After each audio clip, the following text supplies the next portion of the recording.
আসসালামু আলাইকুম। আজকে তোমাদের চলতরিৎ চ্যাপ্টারের দ্বিতীয় ক্লাস, তড়িৎ ক্ষেত্র এবং তড়িৎ বিভব। মনে করো এই ও বিন্দুতে আমি একটা আধান রেখেছি, একটা ধনাত্মক আধান রেখেছি, নির্দিষ্ট পরিমাণ আধান রেখেছি।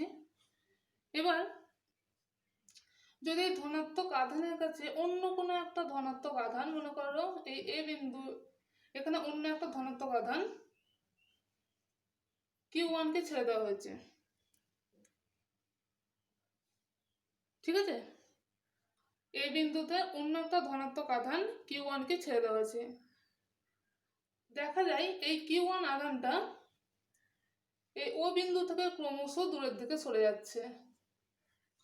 ডিরেকশনটা দেখো, তীর চিহ্ন ডিরেকশনটা আমি কোন দিক থেকে কোন দিকে দিয়েছি, ও থেকে এর দিকে।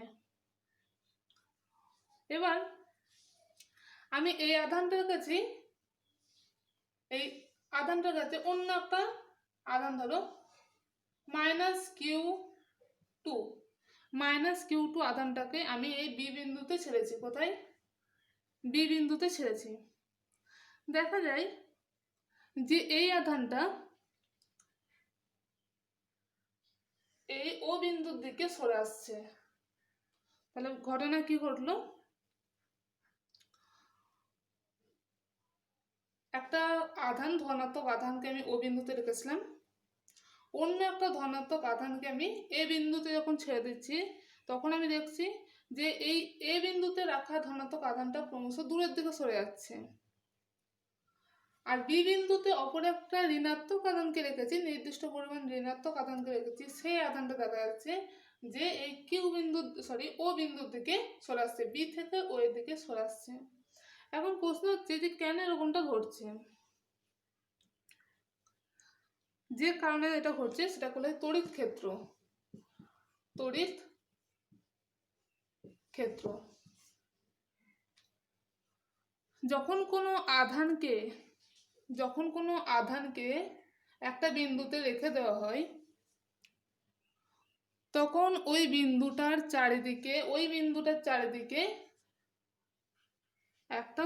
একটা আকর্ষণী বা বিকর্ষণী ক্ষেত্রের সৃষ্টি হয়, ফিল্ড। ঠিক আছে? তাহলে কি বললাম, যে যখন কোনো বিন্দুতে কোনো আধানকে রেখে দেওয়া হয়, বা মানে কোনো জায়গায় কোনো আধানকে রেখে দেওয়া হয়, ওই বিন্দুটার চারিদিকে একটা আকর্ষণী বা বিকর্ষণী ক্ষেত্রের সৃষ্টি হয়। ওই ক্ষেত্রের মধ্যে যদি কোনো, ধরো এখানে মনে করো ধনাত্মক আধান আছে, ওই ক্ষেত্রের মধ্যে যদি একটা ধনাত্মক আধানকে রাখা হয়, তাহলে ধনাত্মক আধানকে বিকর্ষণ করে, অর্থাৎ ধনাত্মক ক্ষেত্রকে বিকর্ষণ করবে। সেই জন্য এই এ বিন্দুতে রাখা ধনাত্মক আধানটা সরে যাচ্ছে।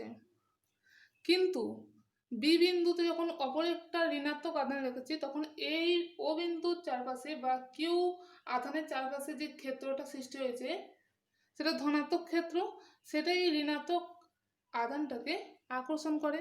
সেই কারণে এই ঋণাত্মক আধানটা আপনা আপনি ও বিন্দুর দিকে অর্থাৎ +Q আধানের দিকে সরে আসে। ক্লিয়ার হয়েছে? তাহলে কোনো আধানকে যখন কোনো জায়গায় রেখে দেওয়া হয় বা কোনো বিন্দুতে রাখা হয়, ওই বিন্দুর চারপাশে বা ওই আধানের চারপাশে একটা আকর্ষণী বা বিকর্ষণী ক্ষেত্রের সৃষ্টি হয়, যেটাকে আমরা বলবো তড়িৎ ক্ষেত্র। হয়েছে এই পর্যন্ত? এবার মনে করো যে কিউ বিন্দুতেই আমি আধানটাকে রেখে দিয়েছি, ধনাত্মক আধানকে।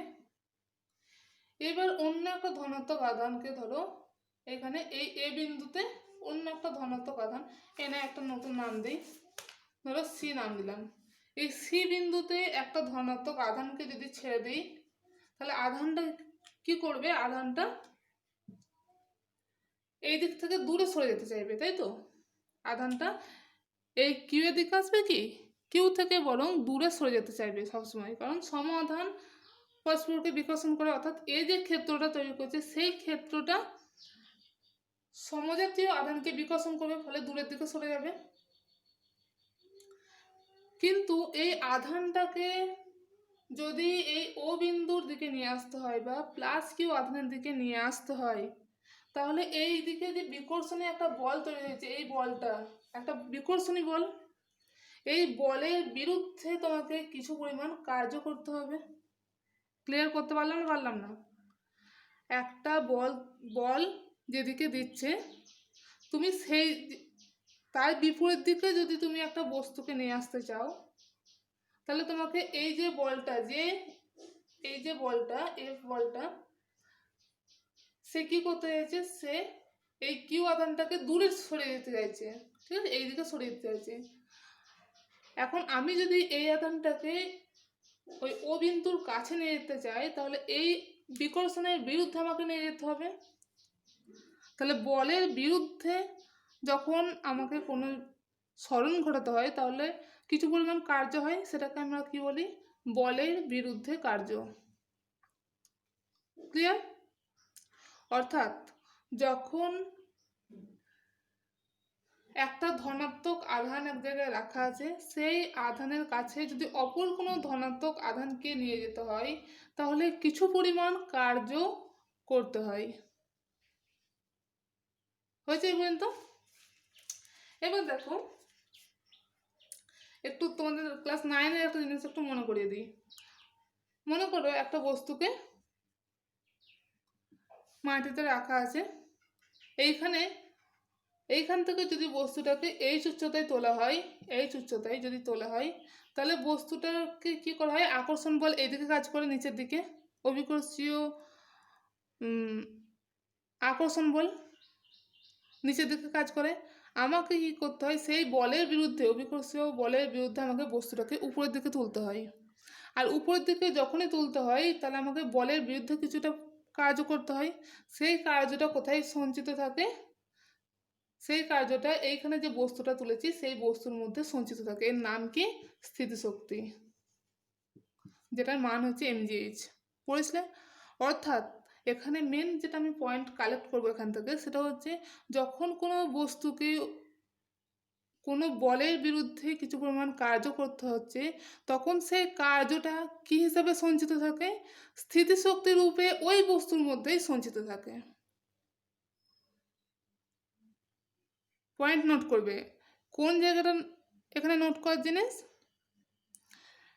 যে যখন কোনো বস্তুকে বলের বিরুদ্ধে কাজ করতে হচ্ছে, তখন যে পরিমাণ কাজ আমরা বলের বিরুদ্ধে করছি, সেই পরিমাণ কাজটা ওই বস্তুর মধ্যে সঞ্চিত থাকছে, কি হিসাবে, স্থিতিশক্তি হিসাবে সঞ্চিত থাকছে। এখানে কি হচ্ছে, এখানে যখন এই আধানটাকে Q1 আধানটাকে আমি কিউ আধানের দিকে আনতে চাইছি, সি বিন্দু থেকে ও বিন্দুর দিকে আনতে চাইছি, তখন আমাকে এই বলের বিরুদ্ধে একটা কার্য করতে হচ্ছে, কিছু পরিমাণ কার্য করতে হচ্ছে বলের বিরুদ্ধে। তাহলে যে পরিমাণ কাজ আমাকে করতে হচ্ছে তা কি হচ্ছে, তা ওই বস্তুটার মধ্যেই, অর্থাৎ এই বস্তুটার মধ্যেই কি হিসাবে সঞ্চিত থাকছে, স্থিতিশক্তি হিসাবে সঞ্চিত থাকছে। ঠিক আছে? ক্লিয়ার? এবার দেখো,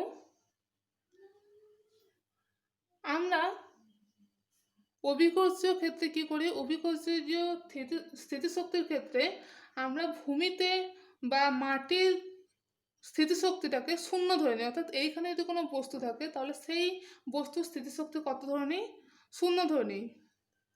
এবং ভূমি থেকে যত বস্তুকে উপরে তোলা হয়, যে পরিমাণ বস্তুকে উপরে তোলা হয়, তার জন্য যতটা পরিমাণ কাজ করা হয়, সেটাকে বলা হয় তার স্থিতিশক্তি। তাই তো? এটাই বলি, ভূমিতে শূন্য ধরে নিই, এখানে স্থিতিশক্তি শূন্য।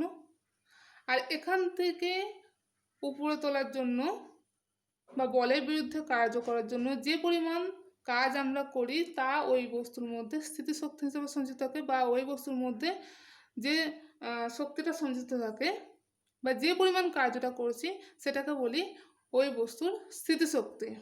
হয়েছে? তেমনিভাবে এইখানে যেমন ভূমির স্থিতিশক্তিটা শূন্য ধরা হয়, তেমনভাবে আধানের ক্ষেত্রে অসীমে থাকা কোনো আধানের স্থিতিশক্তিকে কোথায় ধরা হয়, কত ধরা হয়, শূন্য ধরা হয়। এখানে যেমন মাটিতে থাকা কোনো বস্তু স্থিতিশক্তিকে শূন্য ধরা হয়, তেমনভাবে আধানের ক্ষেত্রে যদি আধানটা অসীমে থাকে, অসীমে থাকা মানে বোঝো তো, দূর দূর থাক, যেখানে আমরা মানে আমাদের কল্পনা হয়তো যাবে না, সেরকম একটা জায়গাকে কল্পনা করে নেওয়া হয়, ঠিক আছে, সেটাকেই বলা হয় অসীম। তাহলে অসীমে যদি কোনো বস্তুকে রাখা হয়, অসীমে যদি কোনো আধান থাকে, তাহলে সেই আধানের শক্তিটাকে আমরা কত ধরছি, শূন্য। আর অসীম থেকে 1 কুলম্ব, কত কুলম্ব, 1 কুলম্ব ধনাত্মক আধানকে, অসীম থেকে 1 কুলম্ব ধনাত্মক আধানকে তড়িৎ ক্ষেত্রের কোনো বিন্দুতে নিয়ে আসতে যে পরিমাণ কাজ করা হয় তাকে বলা হয় তড়িৎ বিভব। তড়িৎ বিভব। এইখানে যেটা স্থিতিশক্তি বলছি, এখানে সেটাকে বলবো তড়িৎ বিভব। স্থিতিশক্তিকে বলা হয়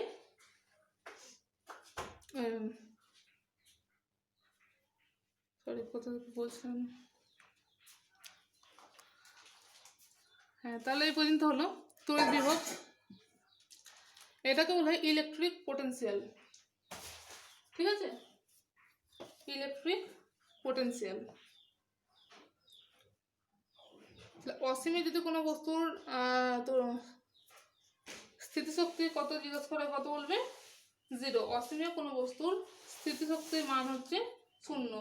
অসীম থেকে যখন বস্তুটাকে তড়িৎ ক্ষেত্রে কোনো বিন্দুতে নিয়ে আসা হচ্ছে তখন সেটা কাজ করছে। আর যদি অসীম থেকে 1 কুলম্ব ধনাত্মক তড়িৎ তড়িৎ ক্ষেত্রে কোনো বিন্দুতে নিয়ে আসতে হয়, তাহলে যে পরিমাণ কার্য করতে হয় সেই পরিমাণ কার্যকে আমরা বলবো তড়িৎ বিভব, ঠিক আছে।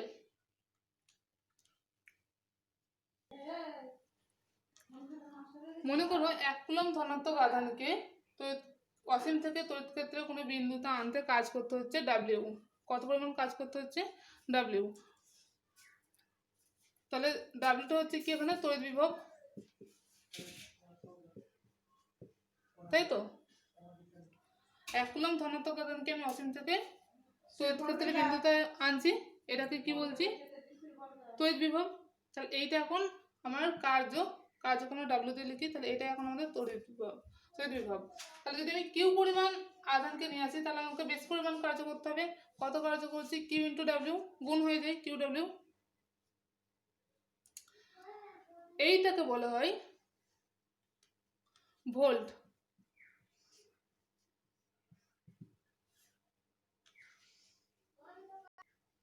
সরি, এটা ভোল্ট বলবো না, এটাকে ভি বলো, ওটা ভোল্ট একক হয়ে যাচ্ছে, এটাকে বলো ভি, ঠিক আছে। 1 কুলম্ব ধনাত্মক আধানকে যখন আনছি তখন কাজ করছি ডাব্লিউ, তাহলে কিউ কুলম্ব যদি ধনাত্মক আধানকে নিয়ে আসা হয় তাহলে কাজ করছি কিউ ডাব্লিউ। এটাকে আমি ভি দিয়ে লিখছি, কি দিয়ে, ভি দিয়ে।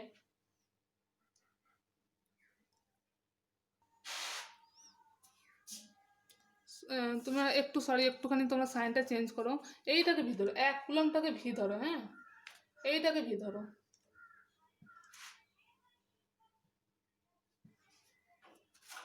আর এইটাকে তোমরা 1 কুলম্বকে ভি ধরছি, আর কিউ কুলম্বকে আমরা কিউ ভি ধরবো। এই বেশি অ্যামাউন্টটাকে ডাব্লিউ ধরো, কেমন, ক্লিয়ার হয়েছে। তুমি যদি এখানে মনে করতে ডাব্লিউ ধরবো তাও অসুবিধা হতো না, কিন্তু যখন পরে হিসাব করবে, বারবার হিসাব করবে, তখন গোলমাল হয়ে যাবে, সেই জন্য আমি আবার চেঞ্জ করে দিলাম। একটু প্লিজ তোমরা কারেকশন করে নিও এখানটা, কেমন। তাহলে কিউ ভি সমান ডাব্লিউ, তাহলে ভি সমান আমি কি বলতে পারি, ডাব্লিউ বাই কিউ, অর্থাৎ বিভব, তড়িৎ বিভব সমান হচ্ছে টোটাল কার্য, মোট কার্য বাই মোট আধান, তাই তো, মোট কার্য বাই মোট আধান। তড়িৎ বিভবের একক হচ্ছে তড়িৎ বিভবের একক হচ্ছে ভোল্ট, VOLT, তড়িৎ বিভবের একক ভোল্ট। আচ্ছা, কৃতকার্যের একক কি, কৃতকার্যের একক জুল, SI তে জুল, আর আধানের একক এসআইতে কুলম্ব। তাহলে ভোল্ট সমান হচ্ছে জুল পার কুলম্ব। এটাকে যদি ভালো করে লিখি তাহলে কি হচ্ছে J per C, joule per coulomb. Volt সমান হচ্ছে জুল পার কুলম্ব। খুব ইম্পর্টেন্ট কোশ্চেন দেয় যে ভোল্ট সমান কি, ভোল্ট সমান হচ্ছে জুল পার কুলম্ব। আচ্ছা এবার দেখো এটা হয়েছে তো, 1 কুলম্ব ধনাত্মক আধানকে অসীম থেকে তড়িৎ ক্ষেত্রের কোনো বিন্দুতে আনতে যে কাজটা করছি সেটা হচ্ছে বিভব প্রভেদ। বিভব প্রভেদকে সবসময় ভি দিয়ে লেখা হয়, আমার যখন প্রথমবার লিখতে ভুল হলো। বিভব প্রভেদ তাহলে কিউ পরিমাণ আধানকে নিয়ে আসতে কত কাজ করতে হচ্ছে কিউ ভি। এই মোট কাজকে আমি ডাব্লিউ লিখছি, তাহলে ভি সমান হচ্ছে ডাব্লিউ বাই কিউ, অর্থাৎ মোট তড়িৎ আধান মোট কার্য বাই মোট তড়িৎ আধান। ভি সমান হচ্ছে মোট কার্য বাই মোট তড়িৎ আধান। ঠিক আছে। আচ্ছা এবার দেখো তোমাদের আশা করছি এবার তড়িৎ বিভবটা ক্লিয়ার হয়েছে। এবার মনে করো এখানে একটা আধান কিউ আছে, ধনাত্মক আধান রয়েছে, অসীম থেকে অপর একটা ধনাত্মক আধানকে নিয়ে আসা হচ্ছে, 1 কুলম্ব ধনাত্মক আধানকে নিয়ে আসা হয়েছে। আনতে আনতে যখন মনে করো এখানে কোন বিন্দুতে এক নাম দাও, তাহলে এই ডি বিন্দুতে যখন আনা হয়েছে তখন সে কিছুটা কাজ করেছে, তাই তো। অসীম থেকে যখন 1 কুলম্ব ধনাত্মক আধানকে ডি বিন্দুতে নিয়ে আসা হচ্ছে তখন কিছু পরিমাণ কাজ করছে, অর্থাৎ কিছু পরিমাণ বিভব প্রভেদ তৈরি হচ্ছে, সেটাকে আমি নাম দিলাম ভিডি। ওই আধানটাকে যখন আর খানিকটা কাছে নিয়ে আসা হলো এই কিউ আধানের, তখনও কাজ করতেই হচ্ছে, এখনো এইখান থেকে এই পর্যন্ত আনতেও আরও কিছু পরিমাণ কাজ করতে হয়েছে। মনে করো এখানে নাম দিলাম সি পয়েন্ট, তাহলে এইখানে যে বিভব প্রভেদটা হচ্ছে সেটা নাম দিলাম ভিসি।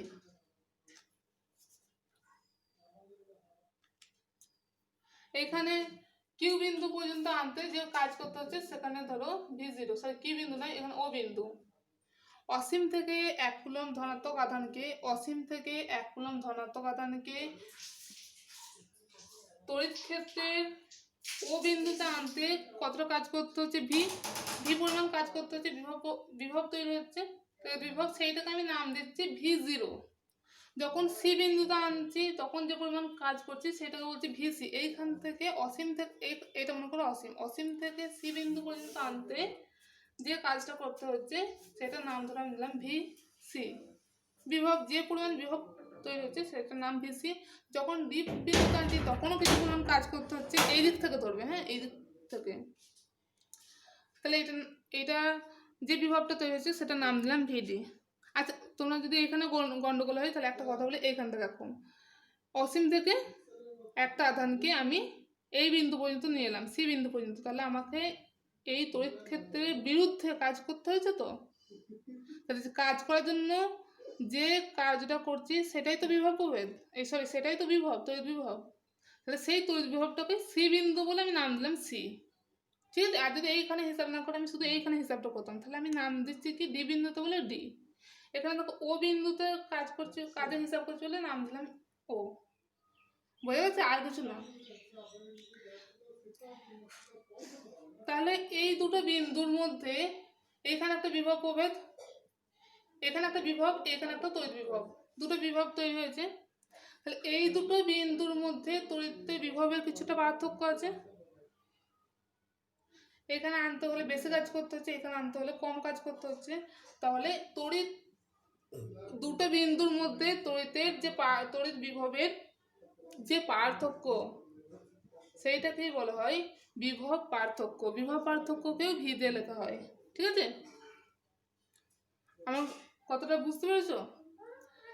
1 কুলম্ব ধনাত্মক আধানকে যখন সি বিন্দুতে আনছি তখন ভিসি, যখন ডি বিন্দুতে আনছি তখন বিভব হচ্ছে ভিডি। তাহলে এইখান পর্যন্ত আনতে বেশি কাজ করতে হয়েছে, এইখান পর্যন্ত আনতে কম কাজ করতে হয়েছে। তাহলে এই দুটো বিভব, এটাও একটা বিভব, এটাও একটা বিভব। তাহলে দুটো বিন্দুতে সি আর ডি দুটো বিন্দুর মধ্যে বিভবের যে পার্থক্য সেটা হচ্ছে বিভব পার্থক্য। যদি আমি এই দুটো বিন্দুর মধ্যে হিসাব করতাম তাহলে বিভব পার্থক্য কি হতো, ভি জিরো মাইনাস ভিসি। এটাই বিভব পার্থক্য। এটা দুটো বিন্দুর মধ্যে ধরো ভিসিডি, এটা ভি ও সি। যদি এই বিন্দুর সাথে এই বিন্দুর হিসাব করতাম তাহলে বিভবের কত পার্থক্য, V0 মাইনাস VD অর্থাৎ V0 VOD, তাই তো? ক্লিয়ার হয়েছে? এবার হয়েছে না হয়নি? তাহলে দুটো বিন্দুর মধ্যে বিভবের যে পার্থক্য সেটাকে বলা হয় বিভব পার্থক্য। যে জায়গায় বিভবের মানটা বেশি সেটাকে বলে উচ্চ বিভব, আর যে জায়গায় বিভবের মানটা কম সেইটাকে বলা হয় নিম্ন বিভব। ঠিক আছে? যে জায়গায় বিভবের মান বেশি সেটাকে বলা হয় উচ্চ বিভব, যে জায়গায় বিভবের মান কম সেটাকে বলা হয় নিম্ন বিভব। তড়িৎ আধান সবসময় যদিও তাকে মুক্ত অবস্থায় ছেড়ে দেওয়া হয়, এমনি ছেড়ে দেওয়া হয়, তাহলে তড়িৎ আধান সবসময় উচ্চ বিভব থেকে নিম্ন বিভবের দিকে প্রবাহিত হয়। ঠিক আছে? মনে করো যদি এইখানটায় কোনো জায়গায় আমি আধানটাকে ছেড়ে দিই, তাহলে আধানটা কোন দিক থেকে কোন দিকে যাবে? আধানটা নিশ্চয়ই ডি থেকে সি এর দিকে আসবে না, কোন দিক থেকে কোন দিকে যাবে? সি থেকে ডি এর দিকে, কারণ এখানে কাজ বেশি হয়েছে, মানে এই বিভবটা বেশি, ডি বিন্দুর বিভবটা অপেক্ষাকৃত কম। তাহলে যদি এইখানে কোনো আধানকে ছেড়ে দিই তাহলে সেই আধানটা কোন দিক থেকে কোন দিকে যাবে? নিশ্চয়ই সি থেকে ডি এর দিকে। আর যদি তুমি কাজ করো তাহলে ডি থেকে সি এর দিকে তুমি কাজ করে নিয়ে আসছো। ক্লিয়ার হয়েছে? আধানের বিভবের মান যেখানে বেশি তাকে বলা হয় উচ্চ বিভব, বিভবের মান তড়িৎ বিভবের মান যেখানে কম তাকে বলে নিম্ন বিভব। আর উচ্চ বিভব এবং নিম্ন বিভবের মধ্যে বিভবের যে পার্থক্য তাকে বলা হয় বিভব পার্থক্য। উচ্চ বিভব এবং নিম্ন বিভবের মধ্যে তড়িৎ বিভবের যে পার্থক্য তাকে বলা হয় বিভব পার্থক্য। এই বিভব পার্থক্যকে লেখা হয়, চিহ্নিত করা হয় ভি দিয়ে, আর বিভব পার্থক্যের একক হচ্ছে ভোল্ট। তড়িৎ বিভবের একক ভোল্ট, তাকেও লেখা হয় ভি দিয়ে। তড়িৎ বিভব পার্থক্যের একক ভোল্ট, তাকেও লেখা হয় ভি দিয়ে। ভোল্ট সমান জুল পার কুলম্ব। এটাকে খুব ভালো করে মগজস্থ করে নিও। আচ্ছা, আধান কোন দিক থেকে কোন দিকে প্রবাহিত হয় বললাম? উচ্চ বিভব থেকে নিম্ন বিভবের দিকে। যেমন ভাবে তোমার জল কোন দিক থেকে কোন দিকে প্রবাহিত হয়? জল প্রবাহিত হয় উচ্চ চাপ থেকে নিম্ন চাপের দিকে। বায়ু কোন দিক থেকে কোন দিকে প্রবাহিত হয়? বায়ু প্রবাহিত হয় উচ্চ চাপ থেকে নিম্ন চাপের দিকে। তাপ কোন দিক থেকে প্রবাহিত হয়? কোন দিকে? তাপ প্রবাহিত হয় উচ্চ উষ্ণতা থেকে নিম্ন উষ্ণতার দিকে। তেমনভাবে তড়িৎ প্রবাহিত হয় তেমনিভাবে আধানও প্রবাহিত হয় উচ্চ বিভব থেকে নিম্ন বিভবের দিকে। যদি কোনো মনে করে এখানে বিভব উচ্চ, এখানে বিভব নিম্ন, যদি এই দুটো বিন্দুকে কোনো পরিবাহী তার দিয়ে যুক্ত করে দেওয়া হয় তাহলে এর মধ্যে দিয়ে আধান যেতে থাকে। কোনো পরিবাহীর মধ্যে দিয়ে, ধরো এটা একটা পরিবাহী,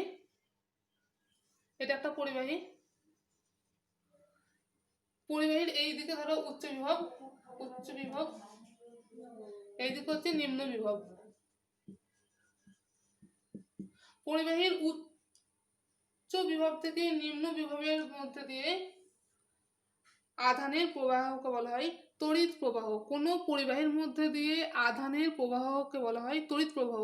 তড়িৎ প্রবাহ তাহলে কোন দিক থেকে কোন দিক হয়? উচ্চ বিভব থেকে নিম্ন বিভবের দিকে। ক্লিয়ার হয়েছে? কোনো পরিবাহীর মধ্যে দিয়ে আধান প্রবাহিত হয়ে গেলেই তাকে বলা হয় তড়িৎ প্রবাহ।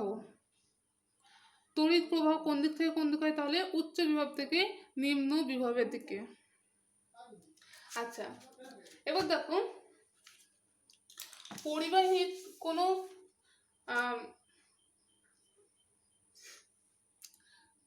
তড়িৎ প্রবাহ বললাম, তড়িৎ প্রবাহ যে পথ বরাবর হয় তাকে আমরা কি বলি? বর্তনী। তাই তো? তড়িৎ প্রবাহ যে পথ বরাবর হয় তাকে আমরা কি বলি? তড়িৎ বর্তনী। তড়িৎ বর্তনীকে আমরা কিভাবে দেখাই? তড়িৎ বর্তনীকে আমরা এইভাবে দেখাই।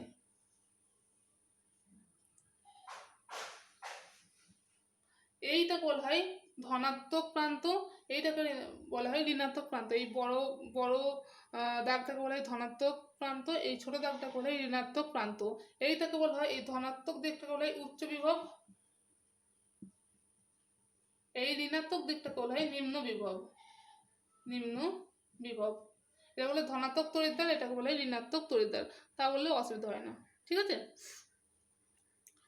এটাকে বড়টাকে ধনাত্মক তড়িৎদ্বার, ছোটটাকে ঋণাত্মক তড়িৎদ্বার। বড়টাকে বলা হয় উচ্চ বিভব, ছোটকে বলা হয় নিম্ন বিভব। তাহলে তড়িৎ কোন দিক থেকে কোন দিকে প্রবাহিত হয়? তড়িৎ প্রবাহিত হয় উচ্চ বিভব থেকে নিম্ন বিভবের দিকে। তাহলে এদিক থেকে যাবে তড়িৎ, তড়িৎ এইখান থেকে বার হবে, এখানে আসবে এখান থেকে। অর্থাৎ আধান, যদি এখানে কোনো আধানকে ছেড়ে দেওয়া হয়, এখানে উচ্চ বিভব, আধানটা কি করবে, এখান থেকে এই পথে যাবে।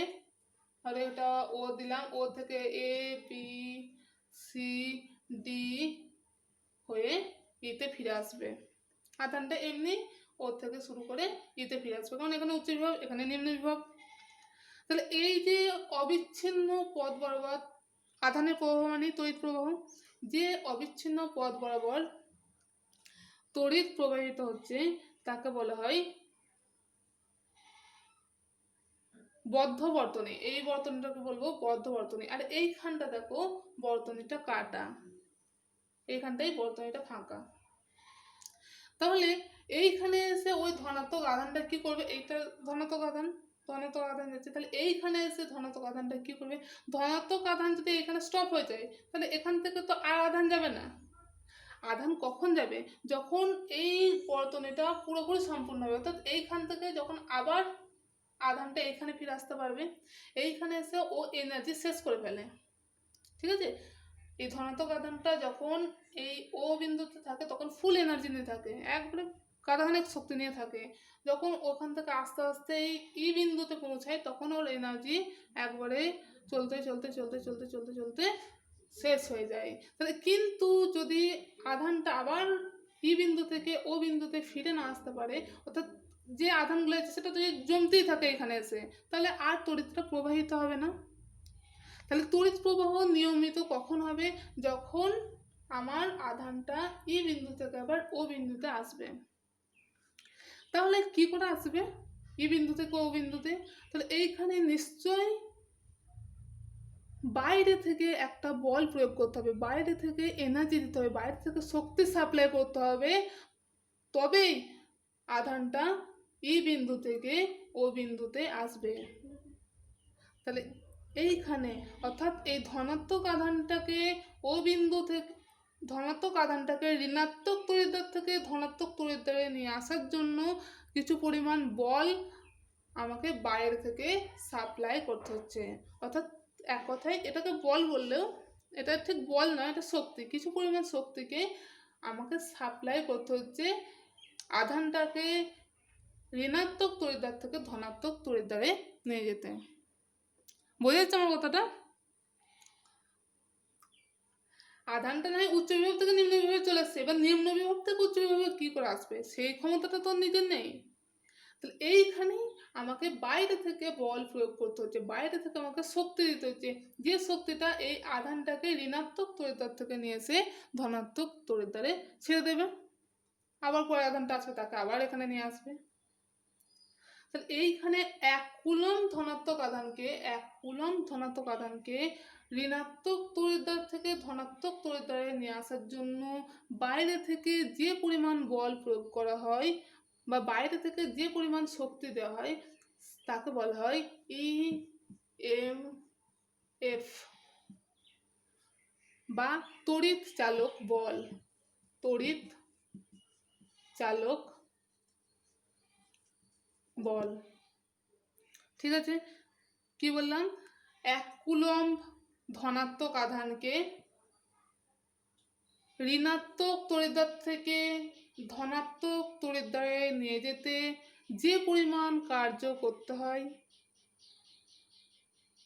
ঠিক আছে, যে বাইরে থেকে কাজ করছে তো যে পরিমাণ কার্য করতে হয় তাকে বলবো তড়িৎচালক বল বা EMF, electromotive force. EMF means electromotive force. এইটাকে বল বলা হলেও, তড়িৎচালক বল বলা হলেও এটা কোনো বল নয়, এটা একটা শক্তি। মাঝে মাঝে কোশ্চেন দেয় তড়িৎচালক বল কি কোনো সত্যিই কোনো বল? উত্তর হবে না, তড়িৎচালক বল কোনো বল নয়, এটা একটা শক্তি। ওকে, তড়িৎচালক বলের একক হচ্ছে ভোল্ট। এখানে দেখবে ইএমএফ এর সংজ্ঞা অনেক রকম দিয়েছে। কোনটা বলেছে মুক্ত বর্তনীতে 1 কুলম্ব ধনাত্মক আধানকে নিয়ে যেতে যে পরিমাণ কাজও করতে হয়। কোনো বই দেখবে যে 1 কুলম্ব ধনাত্মক আধানকে সম্পূর্ণ বর্তনী ঘুরিয়ে আনতে যে পরিমাণ বল প্রয়োগ করতে হয় বা যে পরিমাণ কাজও করতে হয় তাকে বলা হয় তড়িৎচালক বল। কোনো বইয়ে দেখবে এইভাবে দেওয়া আছে 1 কুলম্ব ধনাত্মক আধানকে ঋণাত্মক তড়িতার থেকে ধনাত্মক তড়িতায় নিয়ে যেতে যে পরিমাণ কাজ করতে হয় তাকে বলা হয় তড়িৎচালক বল। যে বই দেওয়া আছে যে 1 কুলম্ব ধনাত্মক আধানকে কোনো বর্তনীতে সম্পূর্ণ ঘুরিয়ে নিয়ে আসতে যে পরিমাণ কার্য করতে হয় তাকে বলে তড়িৎচালক বল। এখানে সম্পূর্ণ কথাটার অর্থ কি? সম্পূর্ণ কথার অর্থ এইখান থেকে এই ও বিন্দু থেকে ই বিন্দু পর্যন্ত তো সে এমনি যাচ্ছে, আর আর শুধুমাত্র ই বিন্দু থেকে ও বিন্দু পর্যন্ত আবার আসতে হবে। তাহলে বর্তনী সম্পূর্ণ হচ্ছে এইখান থেকে শুরু করে আবার ও বিন্দুতেই ঘুরিয়ে আনতে হচ্ছে। 1 কুলম্ব ধনাত্মক আধানকে ও বিন্দু থেকে শুরু করে সবকিছু A B C D E হয়ে আবার কোন বিন্দুতে ফিরে আসতে হচ্ছে? ও বিন্দুতেই ফিরে আসতে হচ্ছে। এর ফলে যে পরিমাণ কাজ করতে হচ্ছে তাকেও বলা হয় তড়িৎচালক বল। মোদ্দা কথায় আমার মনে হয় সবচেয়ে সহজ এইটা হয় যে 1 কুলম্ব ধনাত্মক আধানকে ঋণাত্মক তড়িতার থেকে ধনাত্মক তড়িতায় নিয়ে যেতে যে পরিমাণ কার্য করতে হয় তাকে বলা হয় তড়িৎচালক বল। তড়িৎচালক বলের একক হচ্ছে ভোল্ট। ঠিক আছে, আজকে আর বলবো না বেশি, আজকে এই পর্যন্তই থাক, এই পর্যন্তই করো। আগামী ভিডিওতে ইনশাল্লাহ আবার ভালো করে আরও পরেরগুলো আবার করাবো। ওকে, আসসালামু আলাইকুম।